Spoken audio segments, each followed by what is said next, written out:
찬송가 260장, 찬송가 260장. 우리를 죄에서 구하시려, 우리를 죄에서 구하시려. 찬송 부르심으로 하나님께 영광 올려드리겠습니다. 우리를 죄에서 구하시려 주 예수 십자가 지셨으니 기쁘게 부르세 할렐루야. 나 구원 얻었네. 할렐루야. 찬송하세 찬송하세. 주님 나를 구하셨네. 찬송하세 찬송하세. 주가 구원하셨네. 우리를 주께서 구했으니 이전에 행하던 악한 일과 추하고 더러운 모든 죄를 온전히 버렸네. 할렐루야. 찬송하세 찬송하세. 주님 나를 구하셨네. 찬송하세 찬송하세. 주가 구원하셨네. 나 지금 죄에서 사함받아 거룩한 백성이 되었으니 이 육신 장막을 벗을 때도 겁날 것 없겠네. 할렐루야. 찬송하세 찬송하세. 주님 나를 구하셨네. 찬송하세 찬송하세. 주가 구원하셨네. 우리가 이 세상 떠날 때에 예수의 손목을 굳게 잡고 영원히 즐거운 천국에서 주 함께 살겠네. 할렐루야. 찬송하세 찬송하세. 주님 나를 구하셨네. 찬송하세 찬송하세. 주가 구원하셨네. 3절. 나 지금 죄에서 사함받아 거룩한 백성이 되었으니 이 육신 장막을 벗을 때도 겁날 것 없겠네. 할렐루야. 찬송하세 찬송하세. 주님 나를 구하셨네. 찬송하세 찬송하세. 주가 구원하셨네. 할렐루야. 우리가 이 세상 떠날 때에 예수의 손목을 굳게 잡고 영원히 즐거운 천국에서 주 함께 살겠네. 할렐루야. 찬송하세 찬송하세. 주님 나를 구하셨네. 찬송하세 찬송하세. 주가 구원하셨네. 할렐루야 할렐루야. 오늘도 기쁘고 즐거운 날입니다. 하나님께 영광의 박수 올려드립시다. 우리를 죄에서 구하시려 주 예수 십자가 지셨습니다. 기쁘게 부르세 할렐루야. 나 구원 얻었네. 여러분, 구원 얻은 게 얼마나 큰 기쁨이요 감격인지 여러분 실감하십니까? 구원받았어요. 구원받았어요. 응? 8원 다음에 구원이 아니에요. 그런 구원이 아니에요. 내가 예를 들어서 물에 바다에 빠져서 지금 죽을 지경이 있어요. 그런데 막 그냥 물 위를 올라갔다 물 밑으로 내려갔다 막 하면서 물을 막 먹어요. 그래서 이제는 정신도 혼미하고 이제는 나를 구해줄 사람이 없으니 난 이제 죽는구나 라고 생각했는데 저 멀리서 구명정이, 예? 구명정이, 예? 그 소리를 내면서 올 때에 얼마나 기쁘겠어요. 감사하겠어요. 아, 이제는 내가 죽는구나. 이 물에서, 바다에서 홀로 쓸쓸히 죽겠구나 생각했는데, 아, 지금 저쪽에서 구명정이, 예? 오고 있는 거예요. 그때 어떻게 하겠어요, 여러분? 손 흔들면서 살려주세요, 살려주세요 그럴 거 아니에요, 그죠? 살려주세요, help me, help me. 예. 그래서 내가 목숨을 구했다 이겁니다. 그럴 때 얼마나 다시 사는 생명이에요. 다시 얻은 생명입니다. 그럴 때 얼마나 기쁘겠어. 얼마나 기쁘겠어. 이게 구원이에요, 구원. 전쟁터에 나가서 막 그 적들이 막 쏘는 총탄에서 적이 쏜 그 총알이 내 가슴을 향해서 날아올 때 내 옆에 동료가 그 현상을 보고 잽싸게 자기의 몸을 제 앞에 앞으로 오면서 대신 총을 맞아 죽었을 때, 여러분, 그 동료에게 얼마나 큰 신세를 진 거예요. 그죠? 은혜를 입은 겁니까, 여러분? 얼마나 감사한 일이에요. 얼마나 고마운 일입니까? 내가 구원받았어요. 죽을 수밖에 없는 상태였는데. 그럴 때 여러분은 어떻게 하겠어요? 그 죽은 동료의 가족들을 먹여 살리지 않겠어요? 그죠? 그 자녀들을 대학까지 보내고 최선을 다해서 뒷바라지 하지 않겠습니까? 바로 마찬가지. 예수님이 나를 대신해서 죽으셨어요. 십자가에서. 내가 죽어야 될 그 십자가에 예수님이, 하나님의 아들이신 전지전능하신 하나님이 나 대신 십자가에 달려 돌아가셨어요. 영원한 지옥에 갈 내가 영원한 천국으로 옮겨주기 위해서, 구원시켜주기 위해서 나 대신 십자가를 지셨어요. 그러면 내가 그 예수님을 위해서 나의 이 한평생 이 생명 다 바쳐서 하나님의 일을 하지 않겠습니까? 여러분, 그 인식이 없기 때문에 지금 신앙생활을 물에 물 탄 듯 술에 술 탄 듯 그냥 그렇게 하는 거예요. 뜨겁지도 않고 차갑지도 않고, 한 발은 교회에 한 발은 세상에, 이렇게 사탄에게 속는 그런 인생을 사는 거라고요. 세월을 허송 낭비하고 하루하루를 하나님을 위해서, 주님을 위해서, 주님의 나라 확장을 위해서, 주님의 영광을 위해서 이 한 몸 바치리라, 이 한 목숨 바치리라, 이런 고백이 나와야 되는 거예요, 여러분. 주님의 지상 명령 땅끝까지 이르러 내 증인이 되달라. 그 유언의 말씀, 부탁의 말씀을 내가 어떻게 실천하지 않을 수 있겠느냐는 얘기죠. 그 은혜가 없으니까, 그 깨달음이 없으니까 여러분, 신앙이 그저 그냥 끌려가는 신앙, 주일날만 그냥 간신히 오는 신앙, 이렇게 되는 거예요. 이 신앙이 그냥 불 붙듯이 이렇게 성령으로 그냥 아주 충만해지게 되면은 새벽 예배, 뭐 3일 예배, 금요철이야, 뭐 주일 낮에, 주일 밤, 저 그렇게 되더라고요. 제가 성령을 받으니까, 아, 내가 왜 예수를 믿어야 되냐, 내가 왜 교회를 다녀야 되냐 하는 그 해답을 얻으니까 180도 변해지는 거예요. 그걸 깨달으니까, 깨닫지 못할 때는 그냥 내가 믿는 건지 안 믿는 건지 신앙의 진보가 없어요. 10년을 믿건 20년을 믿건 그걸 분명히 알아야 되는 거예요. 내가 왜 예수를 믿어야 되느냐, 예수님이 왜 나와 어떤 관계가 있느냐. 예수님은 그러한 분이다 이거예요. 예수님은 나의 생명을 살리셨어요.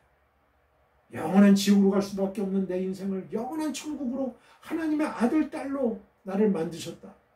하나님의 자녀로 삼아주셨다. 이게 얼마나 큰 영광입니까, 여러분. 저 이태원 목사가 하나님의 은혜로 하나님의 말씀을 대언하는 목사로, 설교자로 세워주셨어요. 얼마나 감사한 일인지 몰라요. 늘 시간만 되면, 때가 되면 하나님 말씀을 읽으려고 합니다. 하나님과 기도로 소통하려고 합니다. 여러분.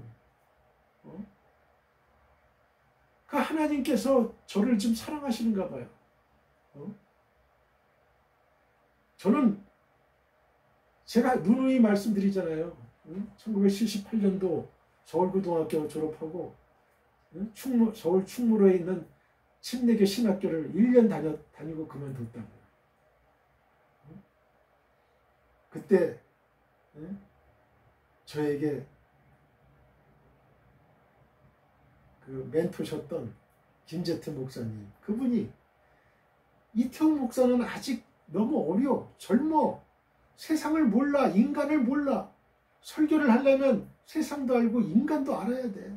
그러기 위해서는 지금도 늦지 않았어. 일반 대학을 가서 공부하고 졸업해서, 그러고도 하나님 말씀을 전할 그러한 목사가 되길 원하면 그때 신학을 해도 늦지가 않아. 저를 내쫓았어요. 교회에서 내쫓았어요. 가라고. 더 넓은 곳으로, 더 넓은 광야로 나가라고.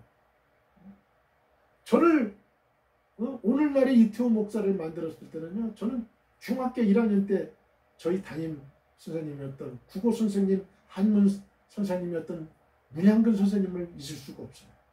제가 파주 문산 그 촌동네에서 전교 1등을 하고 그랬거든요. 반장도 하고 막 그럴 때 중학교 1학년 때부터 자꾸 저한테 그러는 거예요. 너 빨리 서울로 전학 가라고. 그분이 서대문구 쪽에 사셨거든요. 그래서 기차로, 경의선 기차로, 그때 기차였어요. 한 시간에, 한 시간에 한 대 이렇게 오고 가는, 오는 그런 기차였는데. 그러면서 이제 그 문산 북중학교를 이제 교사로 담임하셨는데, 그분이 중학교 1학년 때부터 계속 저한테 압박을 가는 거예요. 중학교 1학년이 끝나고 이제 중2가 되니까 이제 담임선생님이 바뀌었죠. 그러고도 이제 뭐 한자도 가르치고 뭐 저 국어도 가르치니까 계속 만남이 있잖아요. 계속 가라는 거야. 계속 안 가니까 중학교 3학년 초에, 그러면 내가 너희 아버님을 설득해보겠다. 응? 아유, 선생님, 저희 집안은 가정 형편이 어려워요. 서울로 이렇게 전학 가게 하는 거는 불가능한 일이에요. 저희 부모님한테도 얘기했는데, 말씀드렸는데 그건 안 된다고 그러시더라고요. 그러니까 그 답답하신 그 문양근 선생님이, 너는 전교 1등을 하고 머리가 좋은 놈인데 왜 이 촌동네에서 썩느냐고. 너는 서울로 가가지고 가가지고 넓은 바다에서 항해를 하면서 높은 곳으로 뛰어오르라고 그렇게 저를 격려하시고 도와주셨던. 그래서 결국은 저희 집에 찾아오셔가지고 부모님을 설득하셨어요. 그래서 저만이라도 이 서울 성북구 기름동에 있는 서라벌 중학교로 중3 초에, 학기 초에 3월 달에 전학을 가게 된 거예요. 거기서 저희 할머니하고 자취를 하게 된 거죠. 그리고 그분을 생각할 때, 그리고 거기를 졸업하고 이제 서울고등학교를 이제 진학하게 됐어요. 서울고등학교 진학하고 나서는 또 문산에서 또 통학을 하게 됐어요. 그래서 새벽 4시 일어나야 돼요. 그러고도 지각을 해가지고 저 서부역 거기에서 내려가지고 뛰어야 돼요. 신문로에 있는 MBC 정동 그 앞에 서울고등학교 뛰어야 돼요. 뛰지 않으면 지각이야. 뛰어도 지각이야. 그러면은 야구 빠따로 그냥 때려요. 그분도 파주 사람인데 1학년 때 국어 선생이에요. 국어 선생. 유기선 선생이라고. 연세대 나와가지고 그분도 행정고시 패스하고 5.16 혁명 때문에 자기가 관계로 진출을 못하고 그냥 교사로 오게 됐다고. 신세 한탄도 하시고 이제 그러셨는데, 그분이 또 국어, 영어, 수학 제가 이제 등수 안에 드니까 이제 1, 2, 3등 안에 드니까 너 부모님 설득해가지고 가요 공부 좀 하라고 국어, 영어, 수학 그 공부 잘하는 애들만 뽑아가지고 하니 다 좋은 명문대학 다 들어가죠. 아유 선생님 저는 집이 가난해서 전 겨우 간신히 고등학교를 다니고 있어요. 기차 통학을 하고 있어요. 제가 어떻게 지금 가해를 하고 학원을 다니겠습니까? 학원도 못 다녔어요 저는. 학원도 못 다니고 공부할 시간이 있어요. 공부할 시간이 없어요. 합격파하면 바로 그냥 서구역으로 뛰어들어가요. 1시간에 한 번 기차가 있으니까.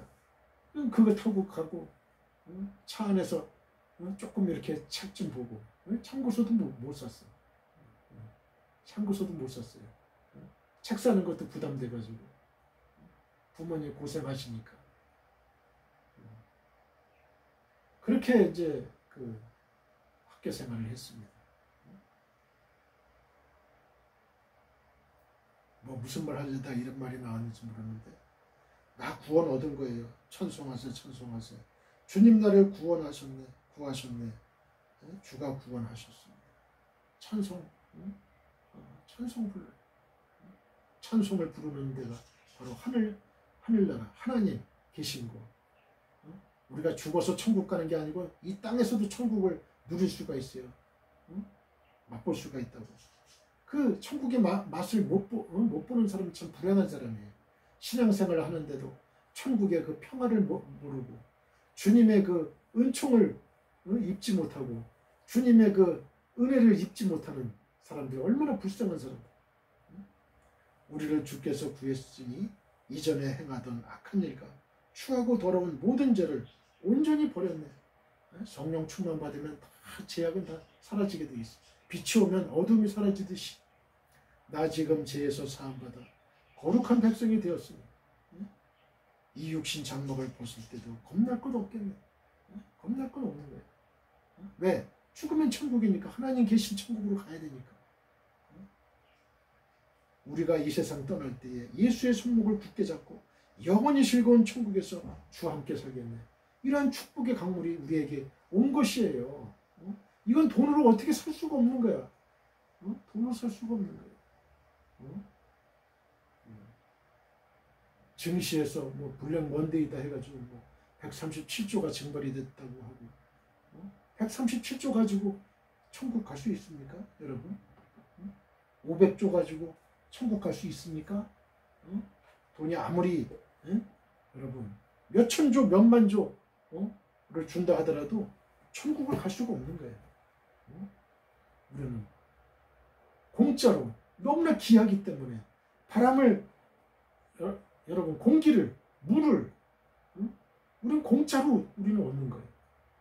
공짜로 무료로 너무나 귀하기 때문에 너무나 귀한 은혜이기 때문에 우리는 무료로 그걸 얻는 거예요. 너희가 거저 받았으니 거저 주라 그러잖아요. 그죠?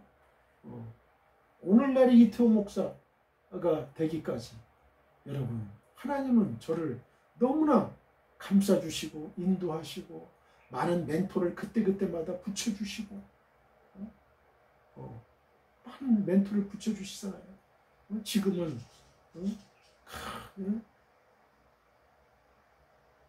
제가 지구촌 교회 다니지만 그 이동원 목사님과의 만남도 벌써 그 인연도 제가 오래됐죠. 47년 신학교 침례교 신학교 78년도에 들어갔으니까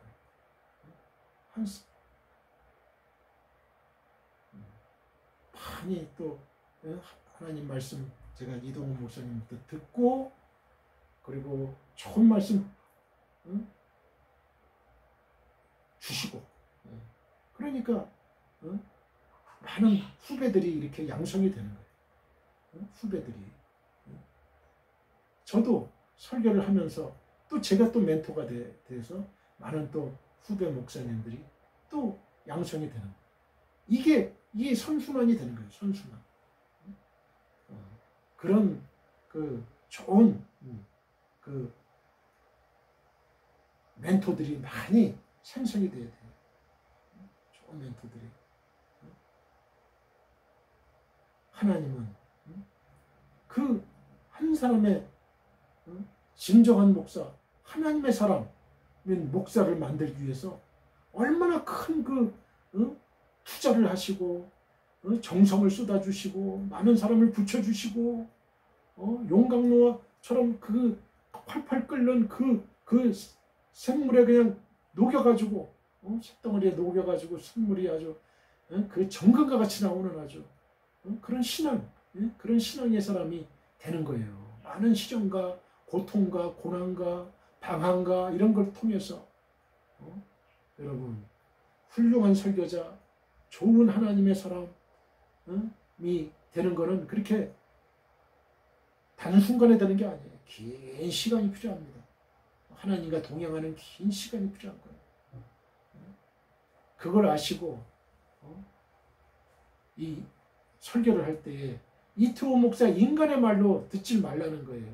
하나님의 말씀으로 받아들이라는 거예요. 그럴 때 그 사람은 신앙이 30배, 60배, 100배, 1000배 쑥쑥쑥쑥 자라나는 거예요. 그러지 않고 인간의 말로 들으면 절대로 은혜 못 받습니다. 절대로 은혜 못 받아요. 여러분, 그걸 아셔야 돼요. 그걸 아셔야 돼요.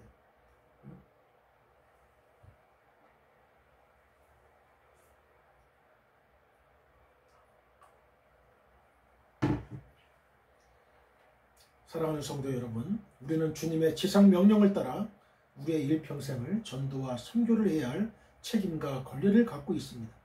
너희는 땅끝까지 이르러 내 증인이 되리라고 예수님이 직접 말씀하셨어요. 우리는 우리의 가까운 가족, 친족, 친구, 지인, 회사 동료 등에게 이태호 목사의 유튜브 그리고 페이스북 등에서 설교 방송을 시청하라고 권하시면 됩니다. 검색창에 이태호 목사 설교라고 치면 저의 설교 영상을 시청하실 수가 있어요. 다른 이야기는 하지 마시고 하나님의 감동적이고 은혜로운 말씀이 있으니 한번 시청하라고만 하시면 됩니다. 바로 그것이 전도요 선교입니다. Dear fellow believers, we have the responsibility and right to evangelize and do missions throughout our lives according to the Lord's great command. You will be my witnesses to the ends of the earth, said Jesus himself. We can recommend our close family, relatives, friends, acquaintances, and company colleagues to watch Pastor Ritteo's sermon broadcast on YouTube and Facebook. If you type Pastor Ritteo's sermon in the search box, you can watch my sermon video. Don't talk about anything else. There are God-moving and gracious words, so you just have to watch it. That is evangelism missions. 오늘의 설교 제목은 왜 사울은 하나님에게 버림을 받았는가입니다. 자, 저를 따라해 보세요. 왜 사울은 하나님에게 버림을 받았는가? 본문은 사무엘상 15장 1절로 3절 그리고 17절로 23절입니다. 제가 이 제목을 제가 선택한 게 아니에요. 여러분 잘 아셔야 돼요. 저는 다른 설교를 하려고 그랬어요. 다른 설교를. 그런데 하나님이 갑자기 이 설교를 하라고 그러는 거야. 이 설교를. 왜 사울은 하나님에게 버림을 받았는가?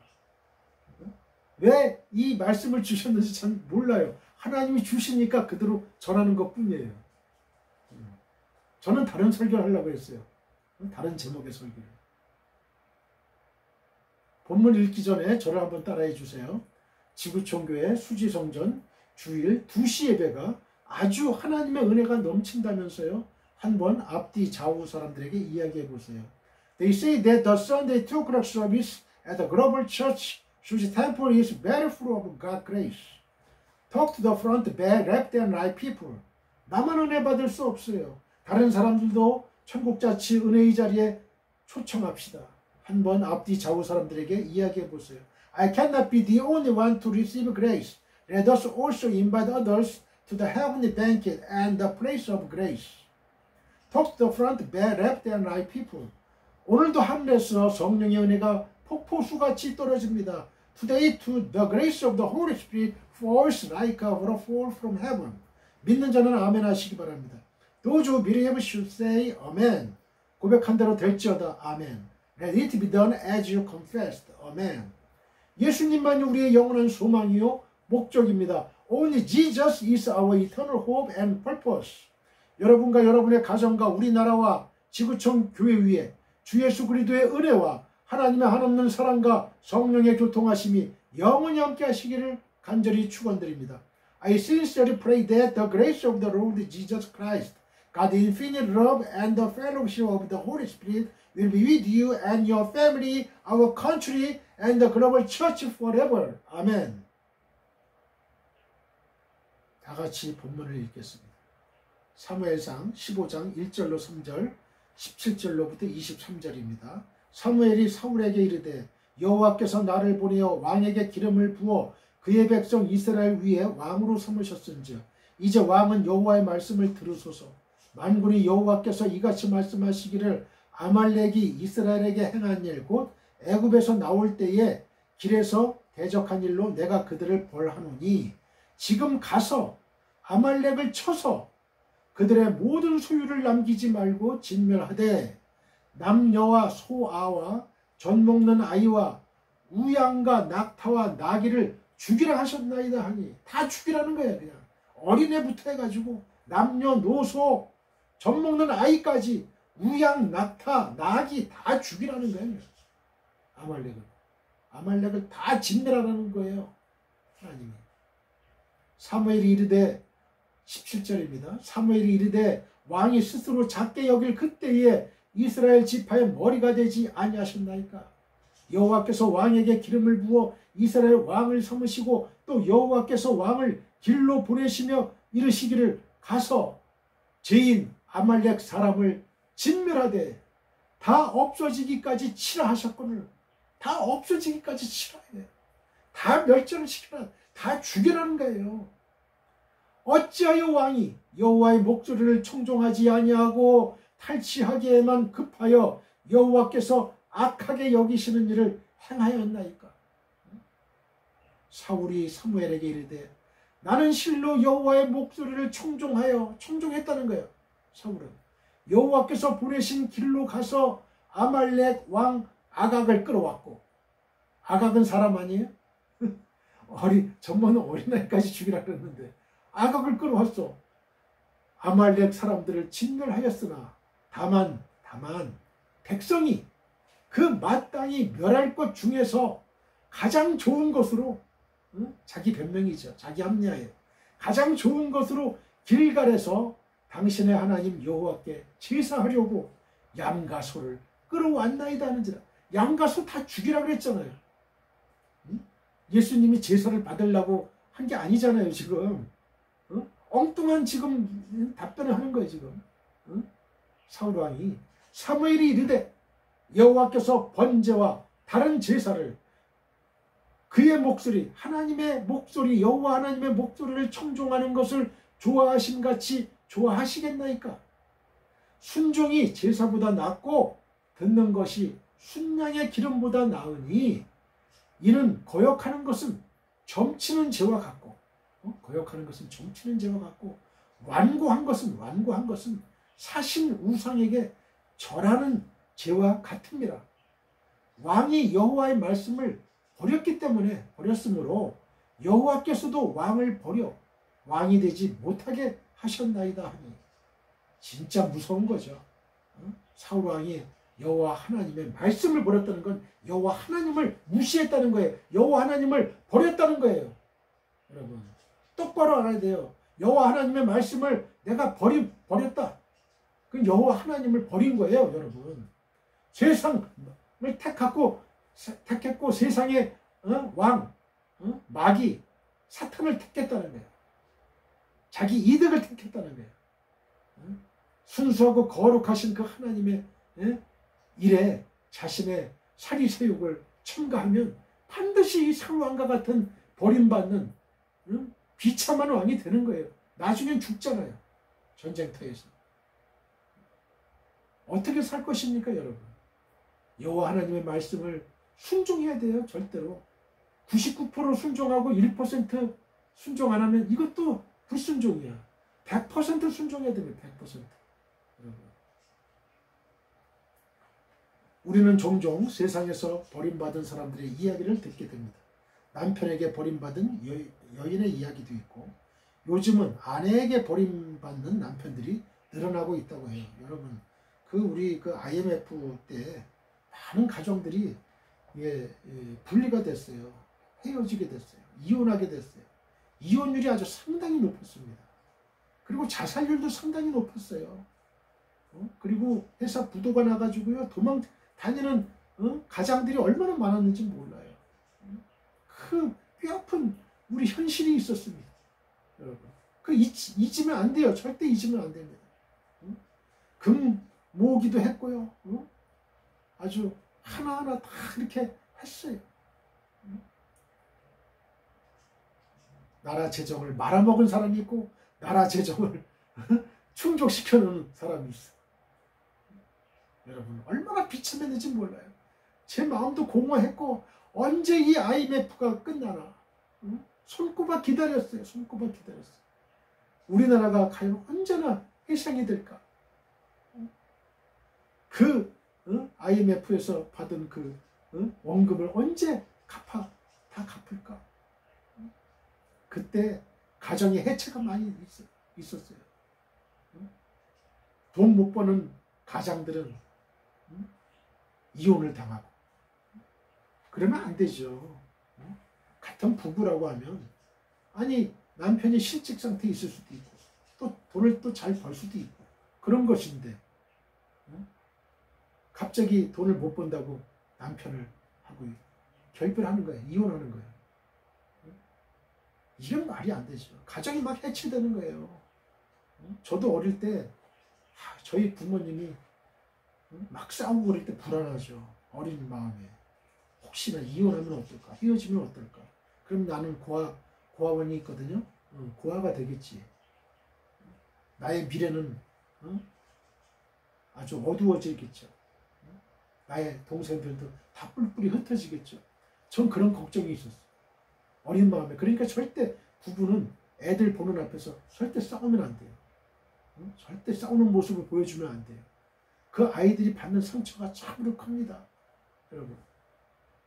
참으로 커요. 그때는 가난했기 때문에 이 가정이, 동생이 다른 데 가게 되고, 형이 가게 되고, 누나가 가게 되고, 남의 집 가정, 가정부로 가게 되고, 그런 경우가 비일비재했어요. 여러분. 시골에서 서울로 상경해가지고 혼자 상경해서 남자들은 그 짜장면집 재워주고 먹여주고 월급 주고 하는 그런 데로 많이들 음식점 같은 데 들어가고, 여자들도 그러고, 어떤 사람은 미용기술 배우기도 하고, 그러면서 야간 학교 다니기도 하고, 이러면서 큰 세대예요.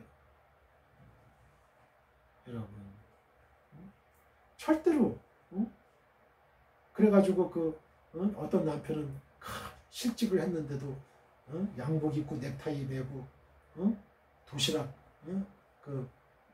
부인이 싸주는 거 가지고 공원에 가가지고 혼자 먹고, 그것도 하루 이틀이죠. 그런 경우가 있어요. 지금도 있어요. 지금도 있어요. 어떤 사람은 부모에게 버림받아서 고아원에서 자라서 성씨도 제대로 알지 못하고 사는 사람들의 이야기를 방송을 통해 많이 들었잖아요. 봤고, 어떤 부모는 자식을 버리고도 양심의 가책이 조금도 없는 그런 부모도 보이잖아요. 그리고 미혼모들 자기 애를 그냥 쓰레기 이렇게 불들 말아가지고 쓰레기장에다가 버리기도 하고, 그냥 변기에다 버려서 그냥 죽이기도 하고, 얼마나 그냥 그런 걸 우리가 보잖아요 지금. 저는 어릴 때 우리가 가난하면, 가난의 공포가 있어요. 가난의 공포.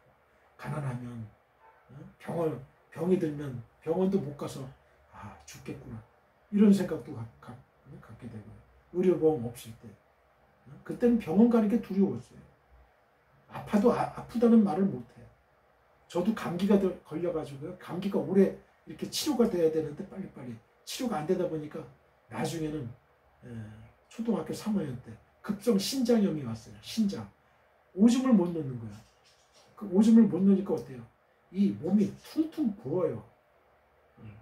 그래가지고 막 경기도 하고 경련도 하고 그래서 한약방도 갔는데도 못 고쳐.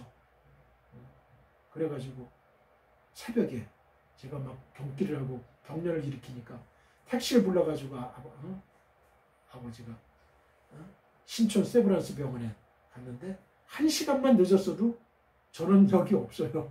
이미 죽었대요. 1시간만 늦었어도. 그만큼 위중한 상태에 있었고 한 4일 만에 깨어났다는 거예요. 그래가지고 딱 눈을 떠보니까 그냥 앞이 진짜 선명하지 않고 뿌옇게 보여. 그러더니 이제 조금씩 이제 잘 보이기 시작했거든요. 한 달 입원했었죠.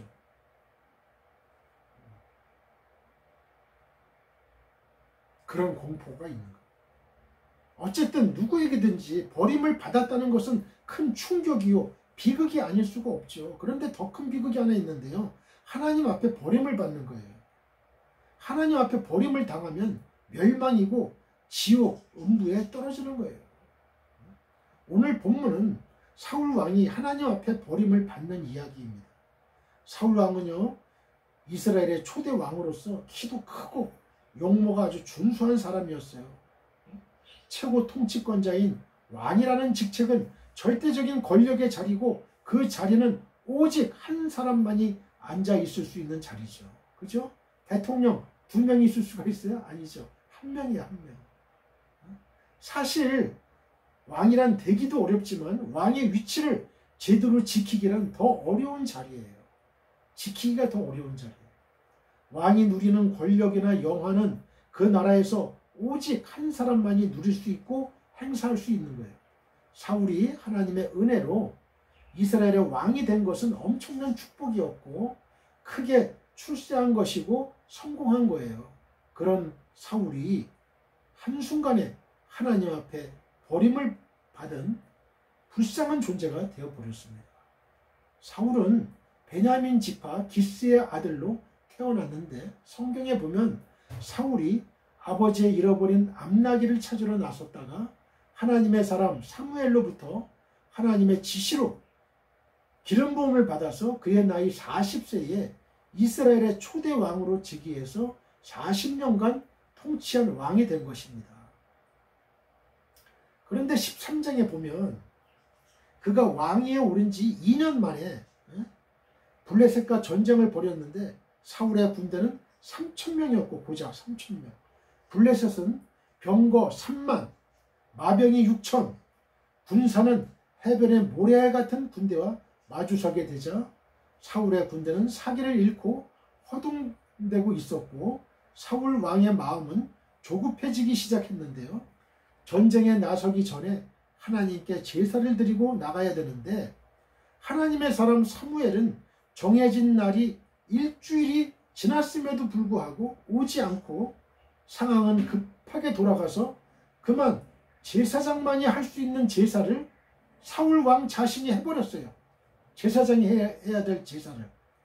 제물을 제단에 놓고 번제와 화목제를 드리기를 마치자 사무엘이 왔어요. 하나님의 사람 사무엘이 물었습니다. 왕이 지금 행한 게 무엇입니까? 라고 물으니까 사울 왕이 백성은 나에게서 흩어지고 사무엘 당신은 정한 날 안에 오지 않고 블레셋 사람들은 나를 치러 길갈로 내려오겠거늘 내가 여호와께 부득이해서 번제를 드렸나이다. 이렇게 얘기를 하는 거예요. 이 말을 들은 사무엘이 사울 왕을 책망하기를 왕이 망령되이 행하였도다. 왕이 하나님이 명하신 명령을 지키지 아니하였도다. 여호와의 계명을 지켰다면 왕의 나라를 영영히 세우셨을 것이오늘 지금은 왕의 나라가 길지 못할 것이라. 여호와께서 왕에게 명하신 바를 왕이 지키지 아니하였으므로 여호와께서 그 마음에 맞는 사람을 구하여 그 백성의 지도자를 삼으셨느니라. 이렇게 얘기하는 거예요. 이렇게 말하고 사무엘이 떠나갔어요. 이것이 사울 왕이 왕위에서 물러나서 버림받게 된 첫 번째 경고가 된 것이죠. 왜 사울 왕은 제사장 사무엘로부터 왕이 망령되이 행하였도다 라고 책망을 받았나요? 자신의 왕권을 가지고 제사장의 직무를 수행해 버렸다는 점이에요. 즉 왕이기에 제사장의 직무까지 할 수 있다는 월권을 한 거예요. 예배도 요식 행위로 드렸습니다. 이것이 하나님께 대한 불충이요 반역이 되었습니다. 제사장은 하나님께서 아론의 자손에게 맡기신 영원히 거룩한 직무예요. 출애굽기 29장 9절. 한마디로 하나님의 말씀을 정면으로 거역한 것입니다. 본문의 배경을 먼저 한번 살펴봅시다. 사울은 사무엘을 통해서 옛날 이스라엘이 애굽에서 나올 때 이스라엘을 홍해바다를 건너서 이제 애굽에서 나오잖아요. 그때 이스라엘을 대적해서 괴롭히고 싸움을 걸었던 아말렉을 쳐서 그들의 모든 소유를 남기지 말고 진멸하되 남녀와 소아와 젖먹는 아이와 우양과 낙타와 나귀를 죽이라는 하나님의 명령을 받았어요. 사울은 사무엘을 통해서. 이에 사울은 군사를 동원해서 아말렉을 치고 승리를 거두었어요. 그러나 사울은 하나님의 명령을 온전히 따르지 않았어요. 온전히. 아말렉 왕 아각을 사로잡아 왔고요. 그 왕의 가축과 소유 가운데 모든 좋은 것을 남겨두고 가치 없고 하찮은 것들만 진멸을 했어요. 하나님으로부터 이 사실을 알게 된 사무엘은 사울을 찾아가서 아침 일찍 떠나가는데 어떤 사람이 사무엘에게 말하기를 사울이 갈멜에 자기를 위하여 기념비를 세우고 발길을 돌려 길갈로 내려갔다고 해서 그곳으로 다시 갑니다. 사무엘이 자기에게 오는 것을 본 사울은 사무엘에게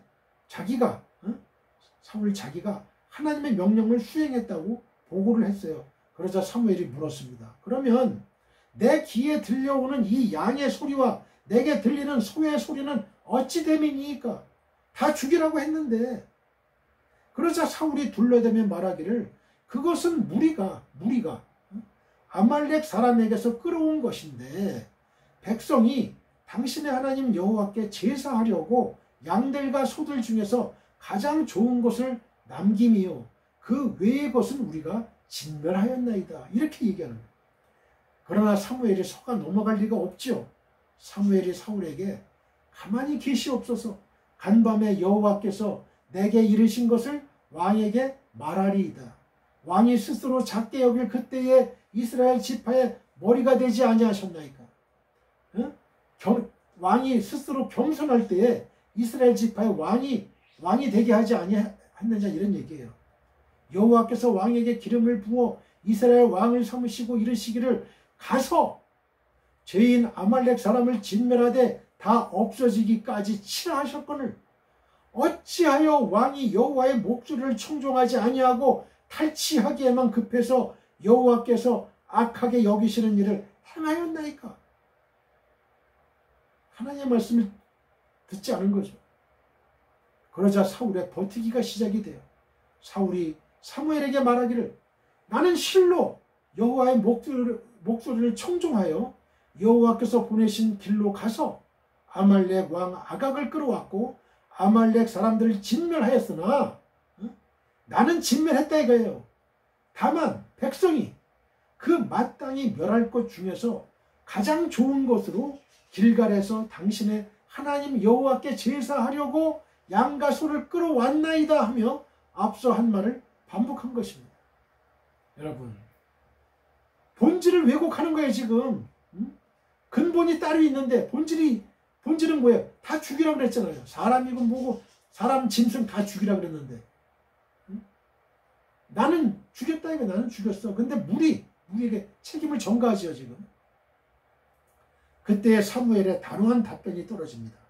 여호와께서 번제와 다른 제사를 그의 목소리를 청종하는 것을 좋아하신 같이 좋아하시겠나이까. 순종이 제사보다 낫고 듣는 것이 순양의 기름보다 나으니 이는 거역하는 것은 점치는 죄와 같고 완고한 것은 사신 우상에게 절하는 죄와 같습니다. 왕이 여호와의 말씀을 버렸으므로 여호와께서도 왕을 버려 왕이 되지 못하게 하셨나이다. 그때에 비로소 사울은 사무엘에게 말하기를 내가 범죄하였나이다. 그때에 비로소 내가 범죄하였나이다. 내가 여호와의 명령과 당신의 말씀을 어긴 것은 이제 실토하는 거야. 내가 백성을 두려워하여 그들의 말을 청종하였습니다. 하나님의 말보다 백성의 말을 청종했다. 청하오니 지금 내 죄를 사하고 나와 함께 돌아가서 나로 하여금 여호와께 경배하게 하소서라고 얘기합니다. 여러분, 우리는 현대 시대를 살아가면서 우리는 이러한 자기 변명, 책임 전가, 자기 합리화를 하고 있지는 않습니까? 여러분, 똑같아요. 우리도 똑같이 자기 변명합니다. 여러분, 내가 이러이러한 일 때문에 하나님 말씀을 불순종했어요. 순종하지 못했어요. 99% 얘기를 막 잘해요. 막 그냥 포장을 해요. 내가 하나님을 위해서 막 이렇게 했는데 그 1% 그게 본질인데 그거를 하찮게 여기는 거예요. 그런 사람은 바로 사울왕같이 버림을 받는 거예요. 버림을 받아. 여러분, 하나님의 말씀은 100% 순종해야 돼요. 거기서 0점 몇몇 일이라도 안 하면 그건 순종하는 게 아니에요. 여러분, 하나님은 다 보고 계십니다. 다 알고 계십니다. 여러분, 비디오처럼 그 사람이 뭘 어떤 말을 했고 어떤 말을 지시를 했고 어떻게 누구랑 얘기했고 하는 거 다 하나님은 보시고 경청하고 계세요. 그걸 알아야 돼. 하나님을 그래서 두려워해야 되는 거예요. 무소부재하신 거예요. 하나님은. 자기가 부정과 불법을 저지른 거 다 아시는 거예요. 자기가 죄를 저지른 거, 자기 허물 다 아시는 거예요. 다윗이 밧세바를 범한 거 다 보고 계셨던 거야. 다윗은 사람도 없으니까 내가 밧세바 불러가지고 동침한 거 이거 모르겠지 했는데 나단 선지자를 통해서 하나님은 그대로 치시잖아요. 다 보고 계신 거예요. 다 보고 계신 거예요.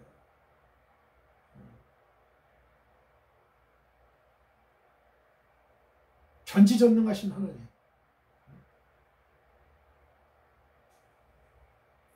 우리는 여기서 사울이 하나님의 말씀과 명령을 어기는 것보다 백성을 더 두려워했다는 자백에 주목하게 됩니다. 우리가 전지전능하신 하나님보다 백성, 사람을 더 두려워할 적이 있지 않습니까, 여러분? 회사에서도 이건 하나님의 말씀에 어긋나는 일이야. 교회에서도 목사님, 이건 하나님의 말씀에 어긋나는 일입니다. 하면 안 됩니다. 라고 했을 때 윗사람이 권한을 갖고 있는 인사권을 갖고 있는 단임 목사가 해! 너 안 하면 너 아웃이야. 여러분, 회사에서도 너 사장이 너 이거 안 하면 아웃이야 하면 어떻게 할 거예요? 하나님을 무서워할 거예요? 사람을 무서워할 거예요? 하나님을 무서워해야지. 하나님을. 아웃이 되더라도 여러분 그 영광이 아웃이 되는 거야. 그 영광의 아웃으로 인해서 그 사람은 더 높이 올라갈 수 있어요. 여러분. 더 좋은 곳으로 하나님이 인도하십니다. 여러분. 그 사람의 순수성, 진실성, 정직성 그걸 하나님 보시는 거예요. 지금. 하나님이 지금 보고 계시는 거예요. 네가 하나님의 내 말을 순종하는 내 말에 순종하는 사람이냐 아니면 인간을 두려워하는 사람이냐 환경을 두려워하는 사람이냐 넌 환경의 사람이냐 환경에 좌우되는 사람이냐 아니면 하나님 말씀에 좌우되는 사람이냐 이걸 보시는 거예요. 하나님은 신본주의적인 사람이냐 인본주의적인 사람이냐 내가 인간적인 수단과 방법을 다 해가지고 사람을 짓밟고 내 라이벌을 짓밟고 내 경쟁자를 짓밟고 그냥 올라가는 그게 인간적으로는 그게 더 빨리 승진하고 더 고속 승진하는 것 같죠. 아니에요. 그 사람은 땅에 떨어질 날이 멀지 않아 있어. 좀 느리더라도 하나님 말씀대로 순종하고 말씀대로 살고 이게 진리예요. 이게 진리야. 그런 사람은 하나님이 높이 영원히 오래 쓰십니다, 여러분. 그러지 않고 하나님을 무시하고 하나님이 안 보겠지. 밑에 사람한테 그냥 뭐 하나님 말씀에 어긋나는 그냥 행위를 시키고 자기 이득을 위해서 하나님이 다 보고 계신데 하나님 다 보고 계시는 거예요, 여러분. 여러분, 존경과 사랑을 받으려면 낮은 자리에 있어야 돼요, 여러분. 낮은 자리에 있어야 돼. 왜 높은 자리에 있으려고 그러냐고. 하나님은 높은 자리에 있으면 끌어내려요. 그 망신당하는 거죠. 낮은 자리에. 성도들보다도 더 낮은 자리에 있어야 돼. 설교자는, 목사는 그래야 되는 거예요. 그래야 성도들의 그 신망과 사랑을 받는 거예요, 여러분. 저는 뭐 해외여행 많이 가지 못했지만 저가 여행을 이용했어요. 아시아나 그 대한항공 이런 거 크잖아요. 좌석도 넓고 크고 기종도 크고. 근데 그건 지금 비싸. 그러니까 저가 항공 좀 비좁죠. 불편하죠. 그래 불편한 건 잠깐이에요. 대여섯 시간 뭐 10시간. 아껴서 사는 거예요. 아껴서. 자기 수입에 맞춰서 사는 거예요, 여러분. 자기 수입을 벗어나서 하면은 수입보다 지출이 많으면 마이너스지. 남의 사채까지 들었었다? 그러면 원금과 이자가 불어나가지고 눈덩이처럼 불어나는 거예요. 맨 처음엔 10의 1승이지. 그 다음에 10의 2승. 100배로 100이 되는 거예요. 그러면 10의 2승에서 또 2승하게 되면 10의 4승이 되는 거예요. 만배로 늘어나는 거예요. 10의 4승에서 또 한 번 굴르면 어떻게 돼요? 한 번 더 순환하면 10의 8승이 되는 거고 10의 8승에서 또 한 번 돌면 10의 16승이 되고 16승에서 32승, 64승 그렇게 되는 거예요. 128승. 무서운 거예요, 그거는. 여러분, 아끼고 겸손하게. 그 삼성의 호텔 신라 사장 이부진 사장은 검소하다고 그러네요. 차도 렉서스, 뭐 그랜저, 뭐 그런 거. 다 저도 차량이 싼 거예요, 싼 거.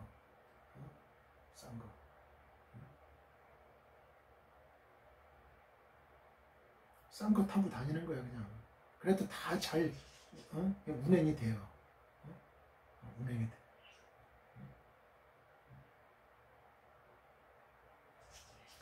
하나님보다 사람을 더 두려워하고 사람의 눈치를 더 살피는 그런 나약해진 사울이 된 거예요. 이스라엘의 왕으로서의 자격을 상실한 사울의 모습을 봅니다. 여러분, 내가 하나님의 말씀을 어기고 잘못된 걸 행하고 불법을 행하고 그러면 어떻게 돼요? 사람의 눈치를 살펴보게 돼요. 그때부터는요. 하나님을 두려워하는 게 아니에요. 이 사람을 두려워하게 돼. 사람을 두려워하게 돼. 저놈이 나를 어떻게 생각할까? 이제 그렇게 되는 거야, 이제. 나를 무시하지는 않을까? 나를 고발하지는 않을까? 나발을 불지 않을까? 나의 허물을, 나의 죄를, 불법을. 이제 그렇게 되는 거예요, 이제. 사람을 의식하는 거예요. 무서워하는 거예요. 그러니까 할 말을 바로 못하는 거예요. 호랑이가 고양이가 되는 거야. 호랑이가 고양이가 돼. 여러분. 그러나 사람한테 거릴 게 없으면 호랑이죠. 호랑이야. 사자야. 용맹스럽죠. 할 말을 다 하게 돼요. 그런데 내가 불법을 저질렀어. 그러면은 호랑이가 고양이가 돼. 그 그 고양이가 무슨 힘이 있겠어요? 말씀에 무슨 권위가 있고 권세가 있겠어요? 이스라엘의 왕으로서의 자격을 상실한 사울의 모습을 봅니다. 왕으로서의 자격을 상실한 거야. 여러분, 이것이 하나님과 멀어지고 하나님으로부터 버림받은 사람의 모습이에요. 여러분, 왕은 포효해야 돼. 여러분, 설교자는 포효해야 돼요. 포효해야 돼. 포효하는 호랑이, 포효하는 사자처럼 설교는 용맹 있게, 용맹성 있게, 과감하게, 결단력 있게 하나님 말씀은 선포가 되어야 되네. 그때 하나님의 은혜가 나타나고 하나님의 영광이 드러나는 거예요. 여러분, 하나님을 경외하는 마음이 약해지면 사람을 두려워하게 되고, 하나님께 버림을 당하면 사람에게 굴복당하는 사실을 보여주고 있습니다. 본문에서 왜 사울이 하나님 앞에 버림을 받았나요? 1절은 사무엘이 기름을 부어 사울을 왕으로 세웁니다. 화려한 출발을 하고 있습니다. 2절과 3절은 사무엘을 통하여 사울 왕이 하나님의 명령을 받습니다. 만군의 여호와께서 이같이 말씀하시기를 아말렉이 이스라엘에게 행한 일 곧 애굽에서 나올 때에 길에서 대적한 일을 내가 추억하노니 지금 가서 아말렉을 쳐서 그들의 모든 소유를 남기지 말고 진멸하되 남녀와 소아와 젖먹는 아이와 우양과 약대와 나귀를 죽이라 하였나이다. 이 명령을 받고 20만의 병력을 이끌고 아말렉 성 깊은 골짜기에 진을 치고 아말렉 중요 도시를 다 장악하게 됩니다. 그런데 사울이 하나님의 명령을 우습게 여기고 거역하는 장면이 나와요. 8절과 9절을 보세요. 아말렉의 부하들은 다 죽었는데 아말렉 왕 아각을 사로잡아 옵니다. 그리고 양떼와 소떼 그리고 가장 좋은 것, 가장 기름진 것을 챙기고 가치 없는 낮은 것만 진멸했다고 보고합니다. 왜 아각 왕을 사로잡아 왔습니까? 사울의 인기 전략이에요. 자신의 용맹성을 알리기 위함이에요. 전장터에서 적장을 사로잡아 오면 영웅 대접을 받습니다. 우리가 그 로마 영화를 보게 되면 그러잖아요. 적장을 사로잡아요. 그러면서 양가에 백성들이 그냥 막 환호하면서 그냥 막 그 개선 장군을 그냥 환영하잖아요. 적장을 사로잡아 그냥 비참하게 그냥 밧줄로 묶고 그냥 질질질 끌고 다니는데 말 뒤에다가 이렇게 해가지고 그가 세상 사람들에게 영웅 대접을 받았는지는 모르지만 이 사건으로 인해서 하나님과의 관계는 급속도로 떨어지게 되었습니다. 11절에 내가 사울을 왕으로 세운 것을 후회하노니 그가 돌이켜서 나를 따르지 아니하면 내 명령을 행하지 아니하였음이니라 하신지라. 사무엘이 근심하여 온 밤을 여호와께 부르짖으니라. 23절을 보면요, 사무엘이 사울에게 마지막 경고를 하고 있습니다. 이는 거역하는 것은 점치는 죄와 같고 완고한 것은 사신 우상에게 절하는 죄와 같음이라. 왕이 여호와의 말씀을 버렸으므로 여호와께서도 왕을 버려 왕이 되지 못하게 하셨나이다 하니, 하나님이 먼저 사울을 버린 게 아니에요. 사울이 먼저 하나님의 말씀을 버린 거예요. 지금도 그렇습니다. 하나님이 우리를 버린 게 아니에요. 인간들이 하나님을 배신하고 반역하고 버린 거예요. 사울이 버림받은 절대적인 이유 몇 가지만 찾아보겠습니다. 첫째는 탐욕과 거짓 때문에 버림받았습니다. 9절 볼까요? 탐욕과 거짓. 사울과 백성이 아각과 그의 양과 소의 가장 좋은 것 또는 기름진 것과 어린 양과 모든 좋은 것을 남기고 진멸하기를 즐겨 아니하고 가치 없고 하찮은 것은 진멸하니라. 사울과 백성이 이게 주어예요. 사울과 백성 똑같은 거예요.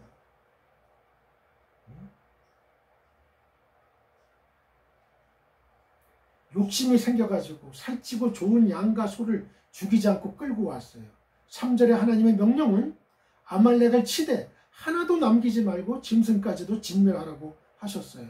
사무엘이 사울의 불순종을 책망하니까 양이나 소를 끌고 온 것은 자신이 아니라 백성이라고 그 책임을 사울은 전가했어요. 공인일수록 자기 일에 책임을 져야 되는 거예요. 양과 소를 전리품으로 착복하려다가 하나님께 제사하기 위해 끌어왔다는 미명으로 위장한 거예요. 한마디로 말하면 탐욕과 거짓으로 자신의 행위를 위장하고 하나님을 속이려고 한 것이죠. 신약에서도 아나니와 삽비라가 성령을 속이고 땅 판값이 이것뿐이니까 이것뿐입니다. 성령을 속이니까, 하나님을 속이니까 그 자리에서 죽잖아요. 그러나 다 속일 수는 있어도 하나님을 속일 수는 없는 거예요.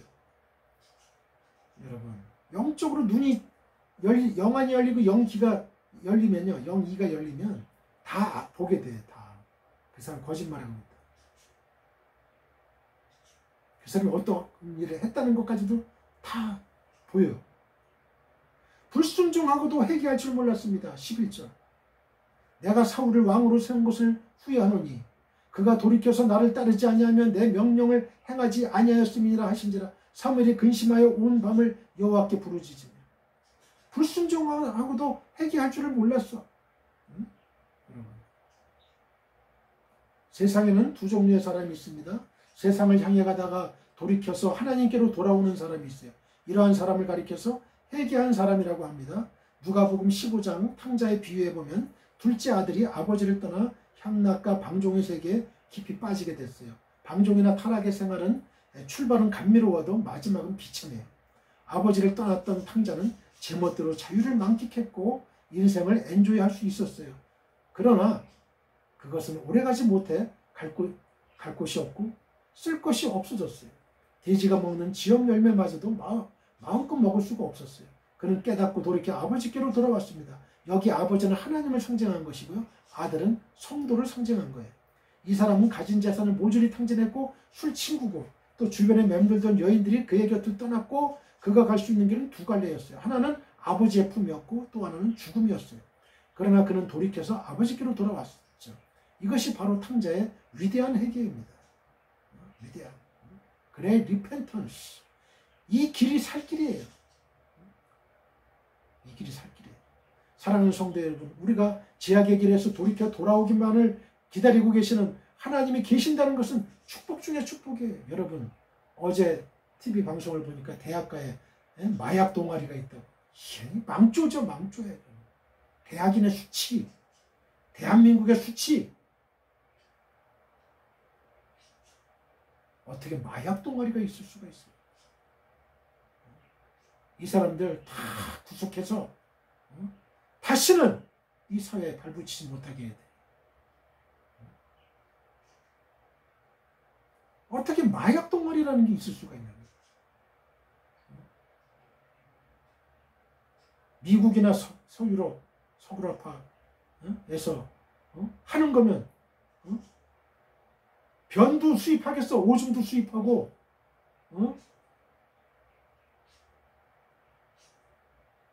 똥도 수입하겠어요.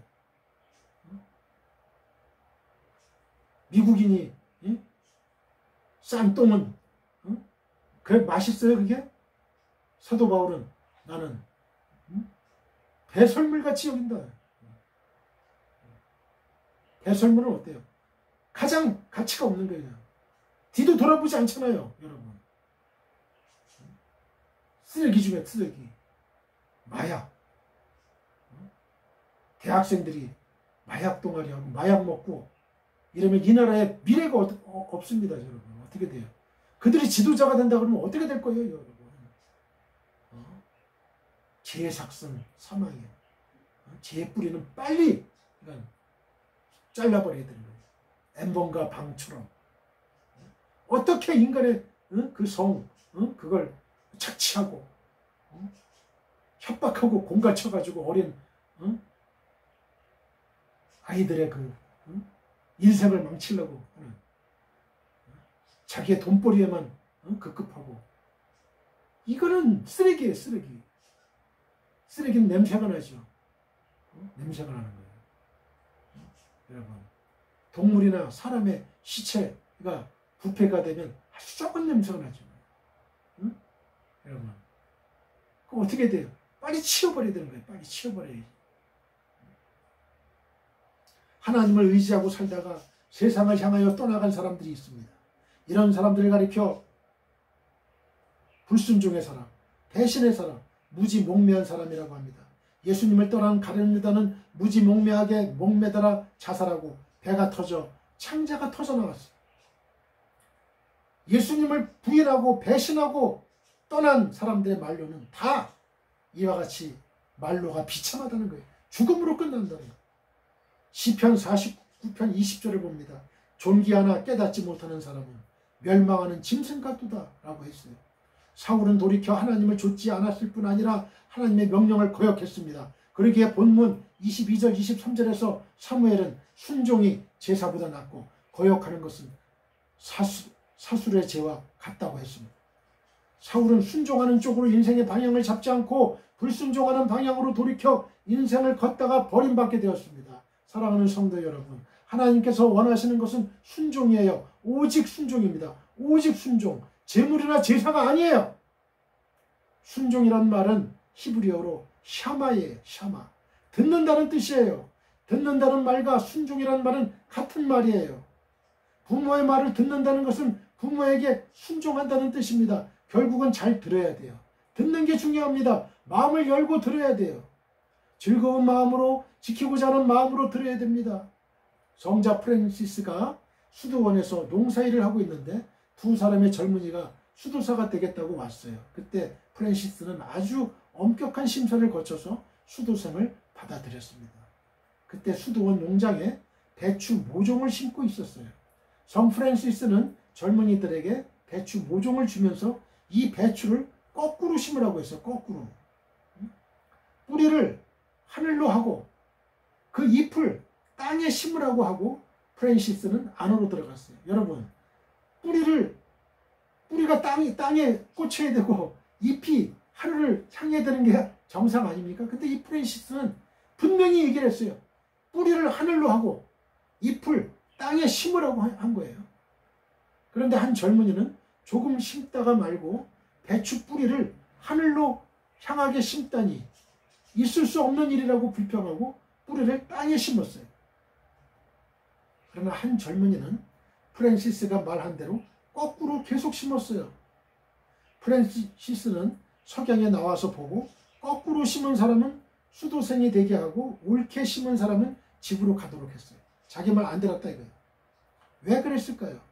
일이 합리적이냐 불합리하냐가 중요한 게 아니고 그 결과가 어찌 되느냐가 중요한 게 아니고 순종이 중요해요. 순종. 프랜시스는 두 젊은이의 순종을 시험한 거예요. 순종은 훈련이에요. 예수님께서 말씀하시기를 작은 일에 충성했기 때문에 큰 일을 맡긴다고 했어요. 작은 일에서부터 순종하는 훈련을 해야 됩니다. 작은 일에 자꾸 순종하다 보면 큰 일에도 순종하게 되는 거예요. 작은 일에 순종하지 못하는 사람은 큰 일을 순종할 수가 없어요. 그리고 어렸을 때 순종을 배워야 됩니다. 순종 체질이 되어야 돼요. 토레이 박사가 말하기를 권능은 하나님께 속했는데 우리가 그 권능을 받은 데는 오직 한 가지 조건이 있다. 그것은 절대 순종이라고 했어요. 우리는 하나님 말씀을 절대 순종해야 됩니다. 신학자 본 회퍼가 말하기를 믿는 사람들만이 순종하고 순종하는 사람만이 믿게 된다고 했어요. 순종하면서 믿음을 배워나가고 믿음이 성장하고 믿음이 성숙해지는 거예요. 시인 게테는 내 영혼은 언제나 순종함에 따라 점점 더 훌륭한 자유를 맛보았다고 했어요. 순종함으로 무한한 영적 자유를 경험했다는 고백입니다. 순종은 믿음입니다. 믿음의 실천이요 믿음의 증거입니다. 순종은 겸손입니다. 나 자신의 부족함을 너무나 잘 알기 때문에 순종을 통해서 더 겸손해지는 거예요. 그의 교만 때문에 하나님 앞에 버림을 받았습니다. 사울왕은 자기 교만 때문에. 12절 이하 보시면 아말렉 전투에서 사울은 왕 아각을 생포하고 적을 무찌르는 대승을 거뒀죠. 군사를 이끌고 개선하던 사울은 갈멜 지방에 자신의 승전을 기념하는 승전비를 세웠어요. 그가 기념비를 세운 것은 승리의 원인이 자신에게 있다고 생각했기 때문에 그랬습니다. 자신의 전술과 전략이 뛰어났고 용맹이 작용해서 승리했다고 생각했던 모양이에요. 그러나 시편 127편에서 다윗은 여호와께서 성을 지키지 아니하시는 파수꾼의 경성함이 허사라고 이야기했습니다. 다윗은 승리와 구원의 원인을 하나님께 두었고 사울은 자신에게 두었어요. 이 차이예요. 이게 그들의 차이입니다. 사울 왕과 다윗 왕의 차이예요. 사무엘상 7장 12절을 보게 되면 그래서 다윗을 하나님이 선택하신 거예요. 사무엘상 7장 12절에 보면 사무엘 선지자도 기념비를 세웠어요. 한번 볼까요? 사무엘상 7장 12절. 사무엘이 돌을 치하여 미스바와 센 사이에 세워 이르되 여호와께서 여기까지 우리를 도우셨다 하고 그 이름을 에벤에셀이라 하니라.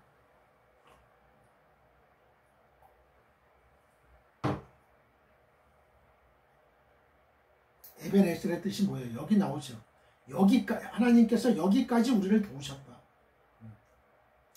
사무엘이 이스라엘을 다스리게 되자 맨 먼저 그가 한 일은 미스바로 백성들을 모으고 금식 성회를 열었습니다.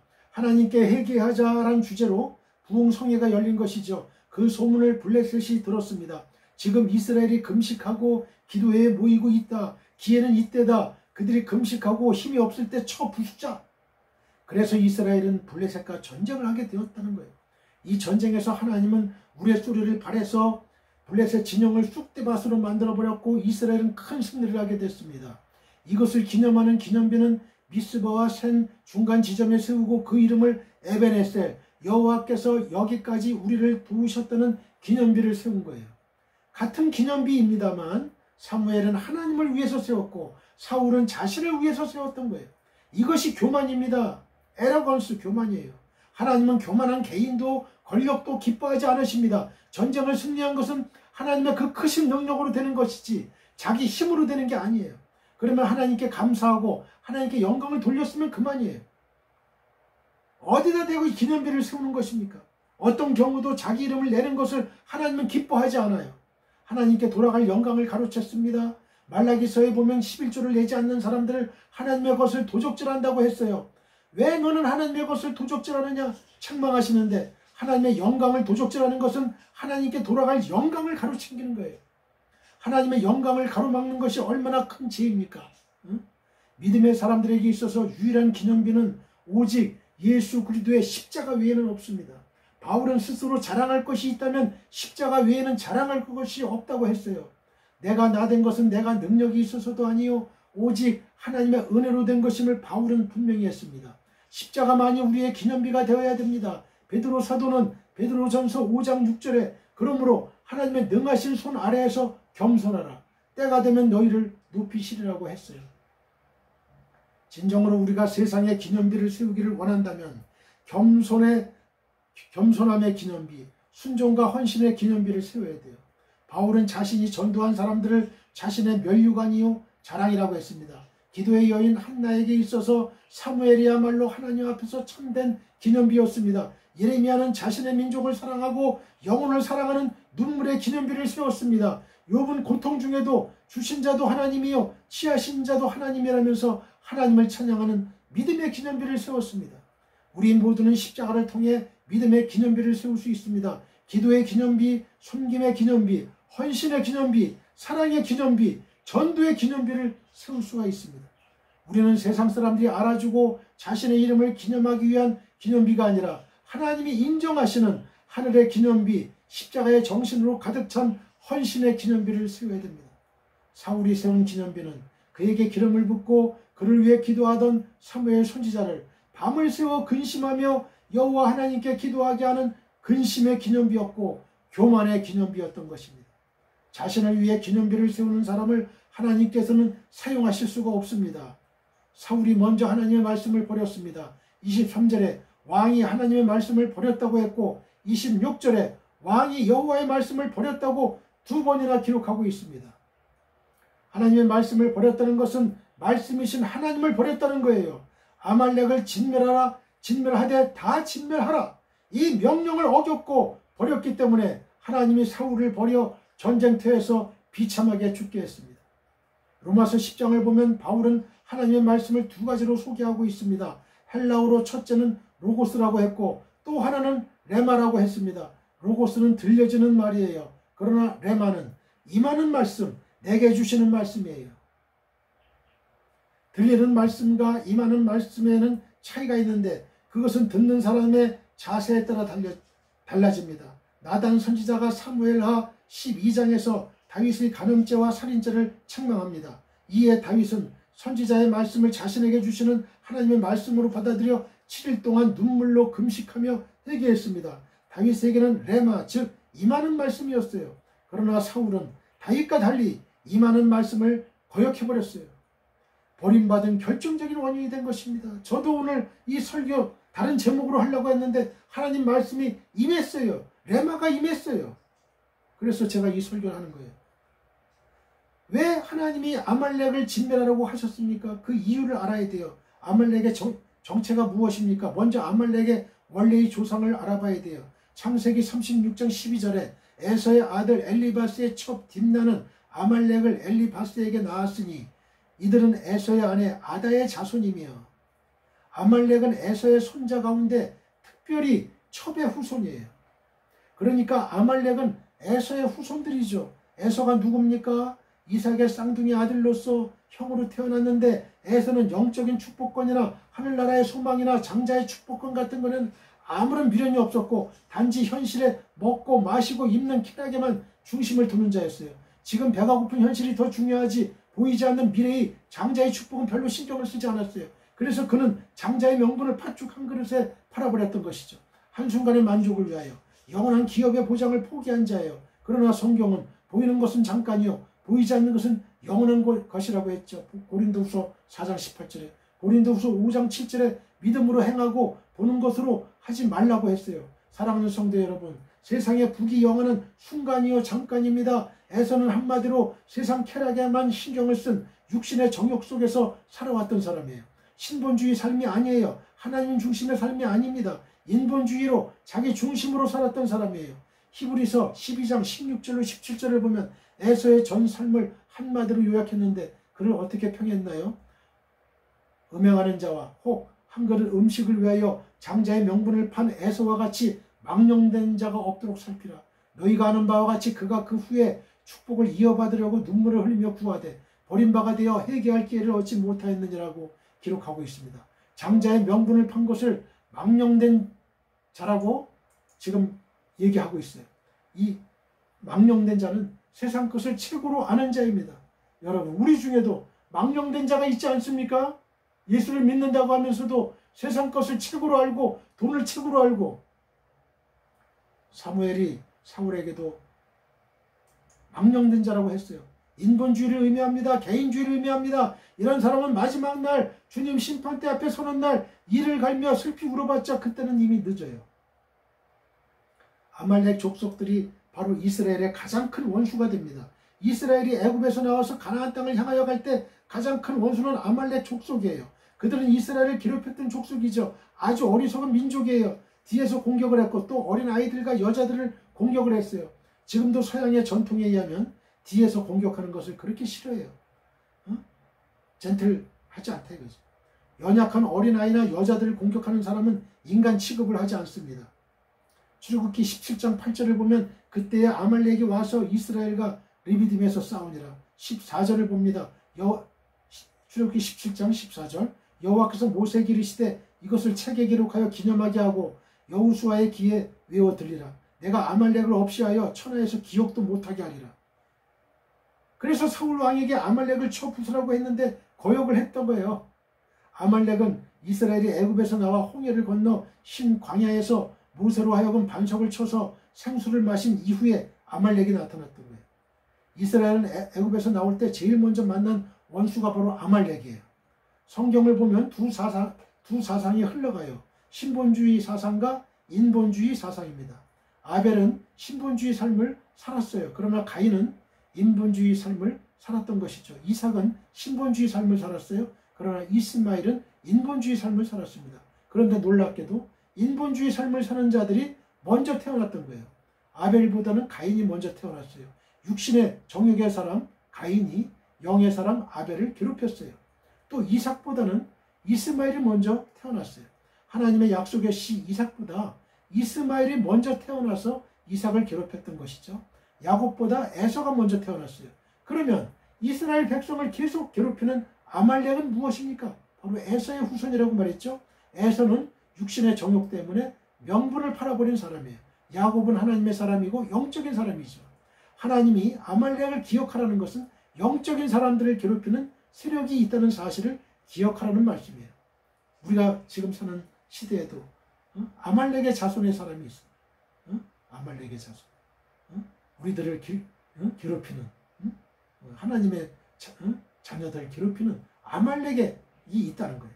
우리가 믿는 하나님은 아브라함의 하나님, 이삭의 하나님, 야곱의 하나님이라고 불려집니다. 우리는 아브라함이 만났던 하나님, 이삭과 야곱이 믿었던 하나님을 믿어야 돼요. 그러나 아브라함과 이삭과 야곱의 하나님을 믿지 않고 이를 반역하고 딴 길로 간 사람들이 있어요. 롯은 아브라함의 믿음을 따르지 않고 소돔성으로 갔죠. 이스마엘도 이삭과 같은 믿음을 갖지 않았어요. 에서는 장자의 명분을 우습게 여기고 육신의 소욕을 따라갔습니다. 이들은 같은 혈육이요, 같은 아브라함의 후손들이고 하나님의 후사들입니다. 그런데 이들이 하나님을 반역하고 떠났습니다.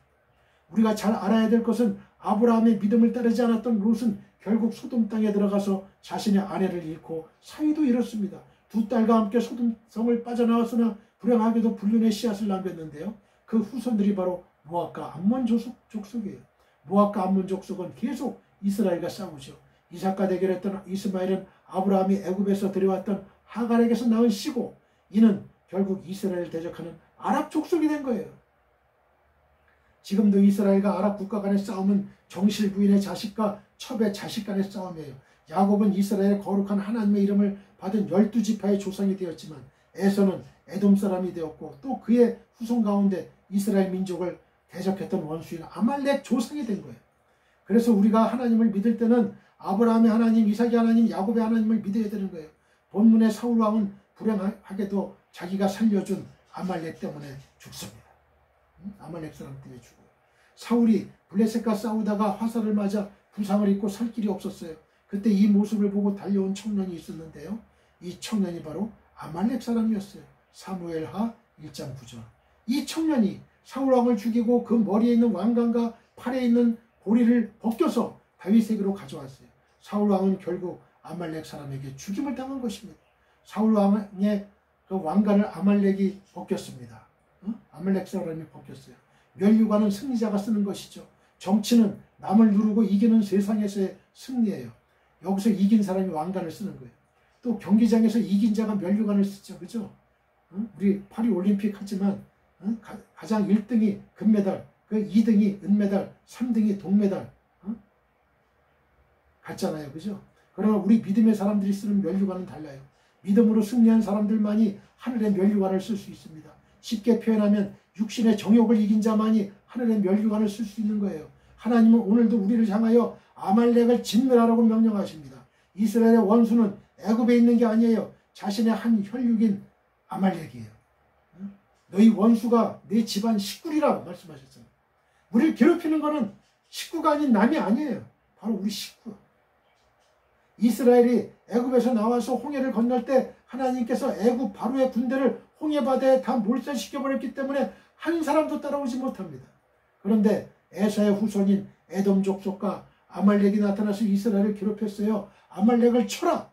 이것이 이스라엘에게 주신, 하나님이 이스라엘에게 주신 최초의 명령이었어요. 아말렉을 진멸하라. 아말렉을 죽이라는 거예요.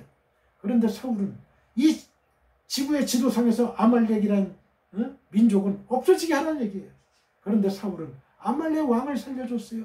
이것은 육신적인 욕심이 있었기 때문에 살려준 것이죠. 틀림없이 아각은 자신의 모든 금은 보화를 사울에게 주어서 나를 살려주시오 사정을 했을 것이고, 사울은 그를 살려주는 조건으로 엄청난 보화를 뇌물로 받았을 거예요. 그죠? 내 생명 구해줄 테니까 뇌물 달라요. 이 모든 것이 사울 왕의 욕심 때문입니다. 지금도 우리 믿음의 사람들은 마음속에 두 마음이 싸움을 합니다. 내 안에 예수를 모시려는 영적인 마음과 세상을 왕으로 모시려는 육신의 소욕의 싸움이 일어나고 있는 거예요. 사랑하는 성도 여러분, 우리는 어떻습니까? 내 자신을 이기고 승리해야 됩니다. 그리스도인의 싸움은 자신의 정욕과의 싸움이에요. 은혜를 받고 보니 적이 밖에 있는 것이 아니라 나에게 있음을 발견하게 됩니다. 모든 사건은 모두 다 내 잘못에서 오는 거예요. 모든 사건은 모두 다 내 잘못에서 오는 거예요. 우리는 내 속에 있는 육신적인 것들을 부셔야 되는 거예요. 육신의 정욕, 안목의 정욕, 이승의 자랑, 이게 자꾸 나를 괴롭히는 거예요. 나를 유혹하는 거예요. 이게 사탄이가 자꾸 충동질하는 거예요. 하나님이 아말렉을 진멸하라고 하신 것처럼 내 속에 있는 아말렉을 부셔야 됩니다. 제가 안산 동산교회 있을 때 어떤 장로님이, 재무 담당 장로님이 행령을 한 거야. 하나님의 헌금을. 그래서 장로직에서 그냥 쫓겨났죠. 그분이 사업체를 운영하다가 사업의 부도가 날 위기가 있으니까 교회 돈을 손을 댄 거야. 여러분, 이러면 안 되는 거 아닙니까 이거? 전수조사하면 그런 사람 있을 거라고. 한국교회, 세계교회 보면은 헌금에 많이 돈을 빼는. 하나님이 그거 그냥 안 둬요. 그거 다 분명히 다 보여지게 돼 있어요. 욕심을 버려야 돼요. 탐욕도 버려야 되고 교만도 버려야 되고 불신앙도 버려야 되는 거예요. 사울이 이것 때문에 망한 거예요. 사람에게는 두 가지 성품이 있는데요. 육성과 영성이에요. 영성은 예수님의 마음을 품는 성품이고 육성은 육신의 정욕을 따르는 성품이에요. 오늘날 신앙인들이 무너지는 게 바로 좌우로 치우치기 때문에 그래요. 그래서 성경은 믿음의 주여 또 온전케 하시는 이 예수를 바라보자고 했고, 또 바울은 외치기를 정과 욕심을 십자가에 못 박으라고 했어요. 이제 우리의 싸움의 대상은 밖에 있지 않고 내 안에 있습니다. 자신과 싸워 이긴 사람을 성자라고 하죠. 사울은 어떤 신앙인의 모습인가요? 사울을 다시 한번 정리해보므로 우리는 절대로 사울의 전철을 밟지 않고 말씀에 순종하는 성도들이 다 되시기를 주의 이름으로 축원드립니다. 성공했으나 실패의 주인공이 되었어요. 하나님 앞에 선택받아 왕의 자리에 올라갔습니다. 그러나 그는 왕의 자리에서 쫓겨납니다. 사무엘상 31장 1절로 6절을 보면 사울은 또 다른 전쟁에서 전사합니다. 정확하게 말하면 부상당한 후 자살해서 죽습니다. 그 아들들도 같이 전사합니다. 한마디로 말해서 버림받은 인생이요 퇴짜맞은 인생입니다. 사울은 이래서 성공과 같은 실패의 주인공이 된 겁니다. 사랑하는 성도 여러분, 우리는 결코 이런 인생이 돼서는 안 돼요. 우리는 정말 하나님 보시기에 성공한 인생이 되어야 합니다. 그렇게 되기를 다시 한번 축원드립니다. 할렐루야. 사울의 실패 원인이 무엇인가요? 명목상의 신앙 때문입니다. 신앙에서 성공하면 인생에서도 성공하고 신앙에서 실패하면 인생에서도 실패합니다. 그의 신앙은 겉보기에 형식적으로는 그럴듯했어요. 제사를 꼬박꼬박 드립니다. 여호와 하나님의 이름이 입에 붙어 있어요. 그러나 실제로는 하나님을 사랑하지도 않았고 하나님을 경외하지도 않았어요. 설교하는 목사가 항상 하나님을 입에 담고 다니지만은 실질적으로 하나님을 사랑하지도 않았고 하나님을 경외하지도 않았고 하나님을 믿지도 않은 거야. 이런 사람을 가리켜서 흔히 무늬만 가진 성도라고 부르는 거예요. 무늬만 가진 성도. 마태복음 7장 21절 나더러 주여 주여 하는 자마다 다 천국에 들어갈 것이 아니요 다만 하늘에 계신 내 아버지의 뜻대로 행하는 자라에 들어가리라. 감사가 빠진 신앙인이었습니다. 신앙은 하나님 앞에 겸손하고 그 은혜에 감사하는 마음이에요. 그러나 사울 왕은 감사가 빠진 신앙이에요. 그러므로 감사하는 마음이 빠지면 그 신앙은 거짓입니다. 사랑하는 성도 여러분, 우리는 항상 하나님 앞에 겸손해야 됩니다. 감사해야 됩니다. 그것은 신앙의 기본이에요. 괜히 스스로 거물인 척하면 고물이 되는 거예요. 고물. 자기가 거물인 척하면 고물이 된다고. 고물. 사도 바울을 보세요. 그는 이름부터 사울에서 바울로 바꾸었어요. 사울은 큰 자라는 뜻이고 바울은 작은 자라는 뜻이에요. 그의 고백을 볼까요? 고린도전서 15장 10절 그러나 내가 나 된 것은 하나님의 은혜로 된 것이니 내게 주신 그의 은혜가 헛되지 아니하여 내가 모든 사도보다 더 많이 수고하였으나 내가 한 것이 아니요 오직 나와 함께 하신 하나님의 은혜로라. 그렇습니다. 겸손히 감사하며 사는 신앙이 참 신앙인이에요. 사울 왕은 진실이 빠졌어요.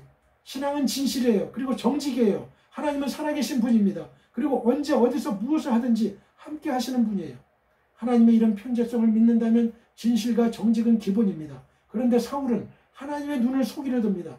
뻔한 하나님의 명령에 불순종하고 나중에 들통이 나니까 변명하고 자기 합리화를 시도하고 간교한 모습을 보입니다. 헌신이 없는 믿음 때문에 사울은 망했어요. 믿음은 섬김입니다. 하나님이 우리에게 복 주시는 이유도 섬김과 헌신을 위한 거예요. 그런데 사울은 오직 자신의 욕심만 채우기 위해 혈안이 되어 있습니다. 자신에게 좋은 것들을 챙깁니다. 스코틀랜드의 경건한 장로 교인의 가정에 이런 가훈이 있다고 해요. 우리는 섬기기 위해 구원받았다. 그렇습니다. 우리가 돈 버는 것도 우리 자녀들이 공부하는 것도 나만 잘 먹고 잘 살기 위해서가 아니라 남에게 나눠주기 위해 하나님을 섬기기 위해서 임을 잊지 말아야 돼요. 말씀을 마치려고 합니다. 아말렉 즉 육신의 정욕을 이기는 비결은 항상 신앙으로 무장하고 성령으로 충만해야 됩니다. 이런 사람들은 항상 모든 사건을 긍정적으로 봅니다. 미국 아브라함 링컨이 암살당하자 나라가 어수선해졌어요. 온 국민들이 이 나라가 어떻게 될 것인가 염려하고 있을 때 믿음의 사람, 성령의 사람 가필드는 성조기를 들고 워싱턴 내거리에 서서 외쳤습니다. 대통령은 죽었지만 하나님은 살아계셔서 미국을 다스립니다. 두려워 마십시오. 바로 자신을 이기고 믿음 위에 굳게 선 가필드의 모습입니다. 그는 후대 미국의 대통령이 되어 국사를 잘 다스렸습니다. 사랑하는 성도 여러분, 우리 안에 숨어있는 아말렉을 진멸하셔서 모든 불신앙의 조건들을 성령의 불로 태우고 믿음의 주여 우리를 온전케 하시는 예수님만 바라보시고 달려가시기를 축원드립니다. 축복드립니다. 할렐루야. 우리 모두 하나님 아버지께 기도드립시다. 하늘에 계신 나의 아버지시여, 주의 성령님께서 오늘 이 방송을 시청하는 설교를 들은 지구촌 교회의 모든 성도님들에게 믿음의 복을 주옵소서.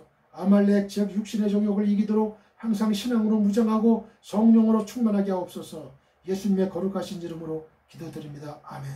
지금은 우리 주 예수 그리스도의 은혜와 하나님 아버지의 극진하신 사랑과 성령님의 감화감동 교통 역사하심이 지금 이 방송 예배에 참여하고 있는 모든 지구촌에 있는 성도님들과 그 가정과 직장과 사업장과 우리의 민족과 나라와 한국교회와 세계교회와 우리 사랑 성교회 위에 영원히 함께하기를 축원하옵나이다.